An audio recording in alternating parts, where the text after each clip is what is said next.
ऐसे व्यक्ति हैं जिनको मोदी जी भी ट्विटर पे फॉलो करते हैं। बिल्कुल, योगी मोदी जी की बहुत अच्छा मिल काम कर, घर घर में बिजली जा रही है, उज्ज्वला योजना से आपका गैस कनेक्शन जा रहा है, आप के लिए गांवों में शौचालय बनाए जा रहे हैं। देखिए, विपक्ष खुद फेल है, सबको फेल करने की कोशिश करता है। तो विपक्ष क्या काम किया पिछले 70 सालों में, इन्होंने क्या काम किया है? आप जो सड़कें बनाए हैं, 30% सड़कें यदि 70 साल में बनी तो बाकी 70% सड़कें जो है 2014 के बाद अभी बनी है। सबसे बड़े दुख की बात यह है, और मैं मोदी जी का बहुत बड़ा समर्थक हूं, योगी जी का, लेकिन मैं भी दुखी हूं कि हमारे पास एक अच्छा विपक्ष नहीं है। क्रिटिसिज्म विपक्ष अच्छा नहीं है? नहीं, विपक्ष बहुत अच्छा होना चाहिए। बात करें, राहुल गांधी को लोग कह रहे हैं कि प्रधानमंत्री बनेंगे आने वाले समय में, आप कह रहे विपक्ष अच्छा नहीं है। देखिए, अब राहुल गांधी जी प्रधानमंत्री बनेंगे तो क्या होगा देश का, है ना? होगा। अब मैं क्या बोलूं, देखिए राहुल गांधी जी क्या कैसे प्रधानमंत्री बन सकते हैं? कौन सा वोटर उन्हें वोट देता? अमेठी नहीं जीत पाए, वायनाड भागना पड़ा, नॉर्थ से साउथ भाग गए हैं, और यहाँ पे चुनाव लड़ने तक नहीं आ रहे हैं, तो वो व्यक्ति देश को क्या संभालेगा? प्रधानमंत्री नरेंद्र मोदी जी जिस प्रकार से करिश्माई काम उन्होंने किया है पिछले 10 वर्षों में, वो कभी 70 साल में देखने को नहीं मिला, और अभी भी वो पुराने गड्ढे ही वो भर पाए हैं। पकौड़े बेचना, चाय बेचना एक बहुत ही प्रेस्टिजियस काम है, इसको छोटा मत आके। जो व्यक्ति बोलता है कि मैं नहीं बेचूंगा, मैं पकौड़े क्यों बेचूं, तो वो व्यक्ति अपनी मानसिकता को छोटा करे। लेकिन पकौड़े बेचने वाले को छोटा अगर बोलेगा तो मुझे सबसे ज्यादा गुस्सा आएगा कि हमारे यहाँ चाय पकौड़ों के लिए हम लोग पूरी विश्व में मशहूर हैं। काशी के संस्कार ही कुछ ऐसे, हमारी सनातन धर्म में शिक्षाएं ऐसी मिलती हैं कि शंकराचार्य निकलते हैं 6 वर्ष की आयु में, छत्रपति शिवाजी महाराज 18 वर्ष की आयु में तमाम किले जीतकर और हिंदू साम्राज्य स्थापना कर लेते। तो मैंने तो बहुत ही छोटे काम किए। हमारे अगर पूर्वजों की मैं बात करूं तो बौराहा बाबा जो रहते हैं 80 घाट पे, उन्होंने मुझे गौ सेवा का पूरे साधन, क्या दवा कब कैसे करनी है, उस उम्र में भी मैं बड़े बड़े सांड को 1.5-2 मीटर लंबी रस्सी भी हो तो मैं बांध कर पटक कर उनको इंजेक्शन तक लगा लेता था। 8 साल की 8 साल की उम्र में वो मुझे टेक्निक उन्होंने सिखाई।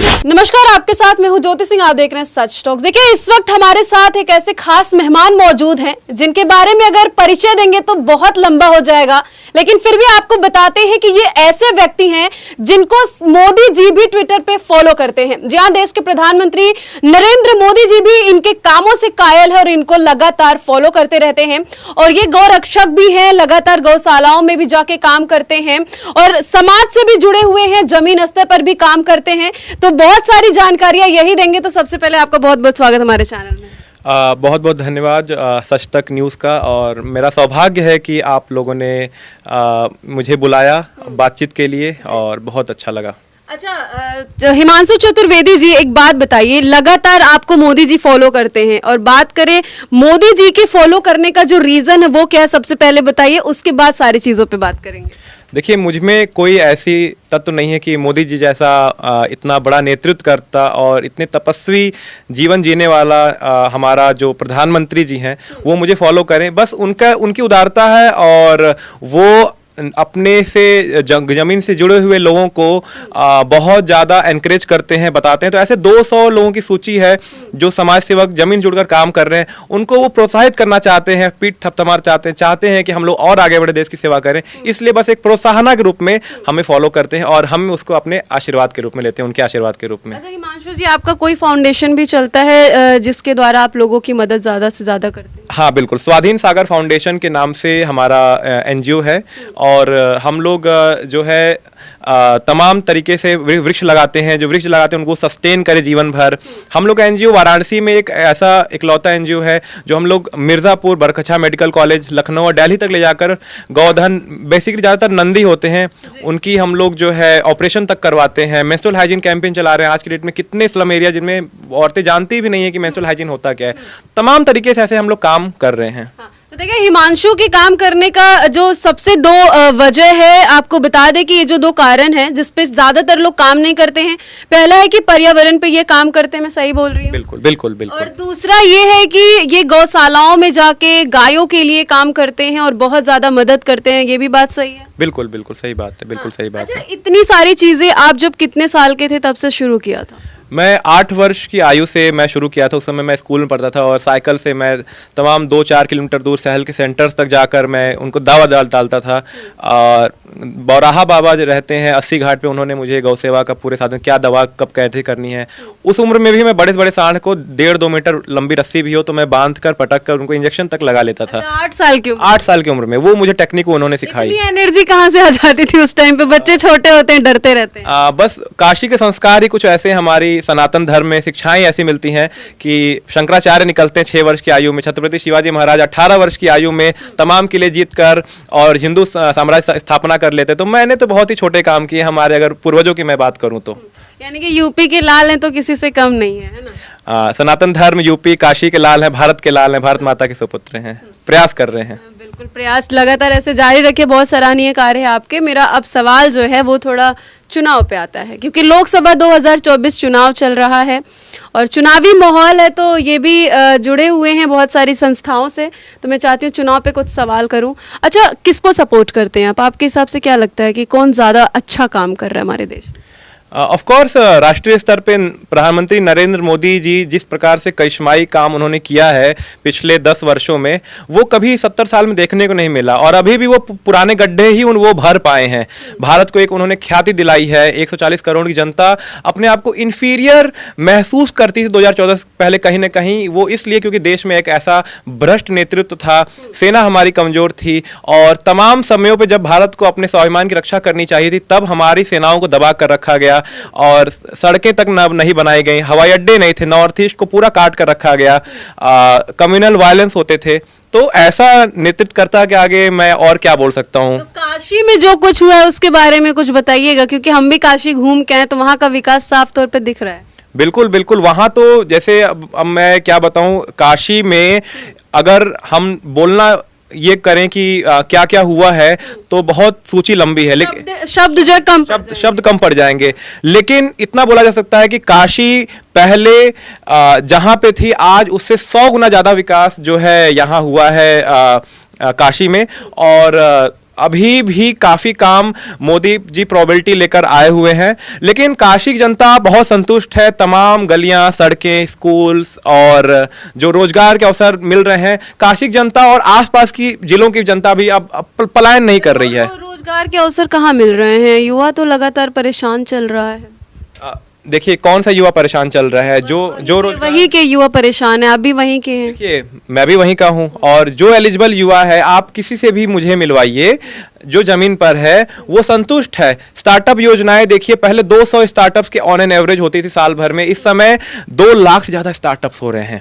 ठीक है, आपको ड्रिप इरिगेशन हो गया या फिर आप टेक्निकल खादी ग्रामोद्योग, स्मॉल इंडस्ट्रीज। बीच में रोकूंगी, ठीक है, मैं भी मानती हूँ कि काशी का विकास हुआ है, वो सभी जानते हैं। जब से मोदी जी आए हैं 10 सालों में काशी का क्या कुछ विकास वो सब देख रहे हैं। लेकिन जो युवा हैं वो परेशान है कि क्या हम बस पकौड़े बेचेंगे, चाय बेच करके जो है कि अपना घर चलाएंगे, कि हमें रोजगार भी चाहिए। ये सिर्फ मेरा सवाल नहीं है, ये उन युवाओं का सवाल है जो वहाँ पे रह रहे हैं, जो पढ़ रहे हैं। चूंकि आप भी एक युवा हैं तो कैसे इसको बताना चाहेंगे? देखिए आप लोग ये सवाल बीजेपी वालों से पूछते तो शायद कुछ गोल मटोल आंसर मिलता। मैं सीधा बोलता हूँ, आप टाई लगाकर किसी जालांस में, विशाल मेगा मार्ट में 15-20 हज़ार की नौकरी कर सकते हैं और पकौड़े और चाय बेचने वाले हमारे बनारस में आइए 70 से 80 हज़ार रुपये महीना कमा रहे हैं। कम कमाई नहीं उनकी, बहुत अच्छे पकौड़े बिकते हैं। हमारे वाराणसी खान पान के लिए बहुत मशहूर है। तो मैं देखिए, मुझे वोट नहीं मांगना है तो मैं खुश करने के लिए आंसर नहीं दूंगा, इसलिए मैं आपसे पूछ। हाँ, लेकिन पकौड़े बेचना, चाय बेचना एक बहुत प्रेस्टिजियस काम है। इसको छोटा मत आके, जो व्यक्ति बोलता है कि मैं नहीं बेचूंगा, मैं पकौड़े क्यों बेचूं, तो वो व्यक्ति अपनी मानसिकता को छोटा करे। लेकिन पकौड़े बेचने वाले को छोटा अगर बोलेगा तो मुझे सबसे ज्यादा गुस्सा आएगा, क्योंकि हमारे यहाँ चाय पकौड़ों के लिए हम लोग पूरी विश्व में मशहूर हैं। मोदी जी का कहना था कि आप लोग एंटरप्रेन्योर बने। जो उन्होंने अभियान शुरू किया है, आज की डेट में 2 लाख ज्यादा स्टार्टअप्स हो रहे हैं, यूनिकॉर्न्स निकल रहे हैं भारत से, वो उस मानसिकता से ही आएंगे जो मोदी जी काम कर रहे हैं, जो मोदी जी प्रोत्साहित कर रहे हैं। लेकिन लोगों को जब है कि नहीं वो टाई पहने, खट्टर पिटर कंप्यूटर पे काम करें, अब 15,000 रुपए लेके आए, लेकिन कॉलोनी वालों को लगे, आसपास बस्ती वालों को लगे कि नहीं यार बच्चा सूट पहन के जाता है, काम करता है, तो उससे फिर काम नहीं होने वाला है। आप अपना काम करेंगे, स्वरोजगार होगा, किसी काम को छोटा ना समझे और उसी को बढ़ाएं, उसी में अपने स्किल्स को डेवलप करें, तो अच्छी बात है, आप आगे बढ़िए। तो पकौड़े बेचें, आप स्कूल चालू करिए, हॉस्पिटल खोलिए, क्लिनिक खोलिए, कुछ भी काम करें, लेकिन किसी काम को छोटा नहीं मानना है। ये हमारा ना तो भारतवर्ष हमारी सनातन सभ्यता सिखाती है, ना तो हमारा सिविलाइजेशन सिखाता है। और जो बोल रहा है वो उन रिक्शे वालों को, पकौड़े बेचने वालों को छोटा मान रहा है। आप आइए, हम देखते हैं, दिखाते हैं आपको हमारे मिठाई। ज्यादा गुस्सा नहीं होते हैं, वो युवाओं का सवाल था। अच्छा, योगी जी का काम कैसा है यूपी में? देखिए, एक इंजन मोदी जी का है तो एक इंजन योगी जी का है। रेल चल रही है बहुत सुपर फास्ट रफ्तार से और बाकी राज्यों को पीछे छोड़ रही है। अभी हमारे यहाँ फिल्म इंडस्ट्री, टॉय इंडस्ट्री, हमारे यहाँ जो कल्चरल सेंटर्स हैं, हमारे यहाँ रामायण म्यूजियम से लेके काशी कॉरिडोर, मथुरा वृंदावन तो अभी जान ही रहे हैं, अब हम लोग आगे बढ़ रहे हैं। तो किसी मामले में विकास हो, हमारी जो सांस्कृतिक धरोहर है, हमारा युवा है, हमारे जो बेसिक कम्युनिटीज़ हैं, किसी मामले में यूपी समय पीछे नहीं। हर राज्य में हर व्यक्ति आपको बोलेगा और मैं आपको किसी भी गली चौराहे पे खड़े होकर सिद्ध करने को तैयार हूं कि इस एरिया में इस वर्ग किलोमीटर क्या विकास। पहले की तरह नहीं कि मैनपुरी में 24 घंटे बिजली आ रही है और इधर गाजीपुर और बलिया जैसे क्षेत्रों में 2 घंटे बिजली आ रही है। डबल इंजन की सरकार मान सकते हैं, योगी मोदी जी मिलकर बहुत अच्छा काम। बिल्कुल, योगी मोदी जी की बहुत अच्छा मिलकर काम कर, घर घर में बिजली जा रही है, उज्ज्वला योजना से आपका गैस कनेक्शन जा रहा है, आप के लिए गांवों में शौचालय बनाए जा रहे हैं। तो कहता है कि सारी योजनाएं फेल हैं। देखिए, विपक्ष खुद फेल है, सबको फेल करने की कोशिश करता है। तो विपक्ष क्या काम किया पिछले 70 सालों में? इन्होंने क्या काम किया है? आप जो सड़कें बनाए हैं, 30% सड़कें यदि 70 साल में बनी तो बाकी 70% सड़कें जो है 2014 के बाद अभी बनी है। एक चीज हो रहा है, विपक्ष फेल आप कह रहे हैं, लेकिन विपक्ष कहता है कि वो इस बार मोदी जी को 150 में सिमटा देंगे। और बिहार की बात करें तो बिहार में भी जो तेजस्वी यादव हैं वो भी लगातार कह रहे हैं कि सरकार नहीं बनने देंगे। सबसे बड़े दुख की बात यह है, और मैं मोदी जी का बहुत बड़ा समर्थक हूं, योगी जी का, लेकिन मैं भी दुखी हूं कि हमारे पास एक अच्छा विपक्ष नहीं है। क्रिटिसिज्म विपक्ष अच्छा नहीं है? नहीं, हम विपक्ष बहुत अच्छा होना चाहिए। कैसी बात करें? राहुल गांधी को लोग कह रहे हैं कि प्रधानमंत्री बनेंगे आने वाले समय में, आप कह रहे विपक्ष अच्छा नहीं है। देखिए, अब राहुल गांधी जी प्रधानमंत्री बनेंगे तो क्या होगा देश का, है ना? होगा। अब मैं क्या बोलूं, देखिए राहुल गांधी जी क्या कैसे प्रधानमंत्री बन सकते हैं? कौन सा वोटर उन्हें वोट देता? अमेठी नहीं जीत पाए, वायनाड भागना पड़ा, नॉर्थ से साउथ भाग गए हैं और यहाँ पे चुनाव लड़ने तक नहीं आ रहे हैं, तो वो व्यक्ति देश को क्या संभालेगा? और कैसे अपने विचार रखते हैं, लोगों के बीच में बांटने की कोशिश करते हैं, कभी सवर्णों की राजनीति कर रहे होते, कभी मंदिर जा रहे होते हैं, कभी सनातन को 2 पादरी क्रिश्चियंस बैठ जाते हैं तो सनातन सभ्यता और दुर्गा माता का मजाक उड़ाते हैं। जो कम्युनिटीज को साथ में नहीं रख सकता है, जो सामाजिक वैमनस्य की बात नहीं कर सकता है, वो व्यक्ति कैसे समाज को और राष्ट्र का नेतृत्व कर सकता है? जी हिमांशु, ये हम राजनीति मुद्दों पे चर्चा कर ले, चूंकि चुनाव है और ये भी काशी से है तो इस पे सवाल करना मेरा बनता था। अब मेरा एक और सवाल है, गौ माता से मुझे लगता है योगी जी भी बहुत ज्यादा प्यार करते हैं, वीडियोस भी बहुत सारी वायरल होती रहती हैं और आप भी गौ माता के लिए बहुत काम कर रहे हैं, तो क्या कुछ मांग करना चाहेंगे? आपके हिसाब से क्या लगता है कि कुछ कमियां रह रही हैं गौ माता की सेवाओं के लिए या फिर क्या जरूरत है उनके लिए? देखिए, शुरुआत बहुत अच्छी हुई है और रिवॉल्यूशनरी शुरुआत हुई है, मैं ये कहूँगा।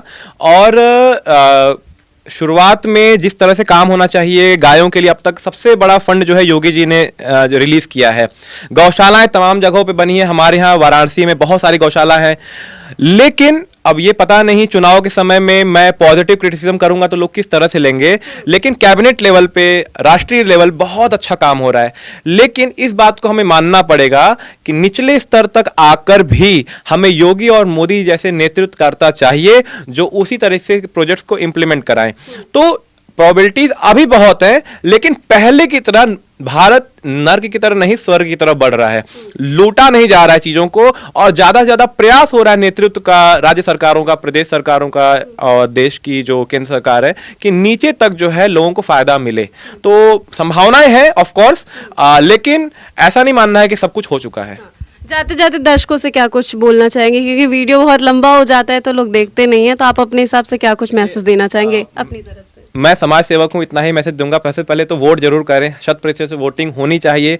देश अगर आगे बढ़ रहा है तो लोकतंत्र में वोटर्स की ही जो है प्रासंगिकता है। और दूसरी बात कि अपना जो 5 तत्व होते हैं व्यक्ति के आदर्श जीवन के, अपना पैसा, अपना परिवार, अपना शारीरिक स्वास्थ्य, अपना आध्यात्मिक स्वास्थ्य, इसके साथ साथ 20-25 मिनट, आधा घंटा देश और समाज के लिए भी हर नागरिक को बाहर निकल के आना चाहिए, जिससे कि हम एक अच्छी सरकार तो चुन रहे हैं, एक अच्छा विपक्ष को भी मौका दे सकें और इन नकारात्मक लोगों को हटाएं, ताकि लोकतंत्र में सरकार के खिलाफ अच्छा विपक्ष भी आए। मोदी जी तो आने ही वाले हैं, इसमें कोई दो राय नहीं।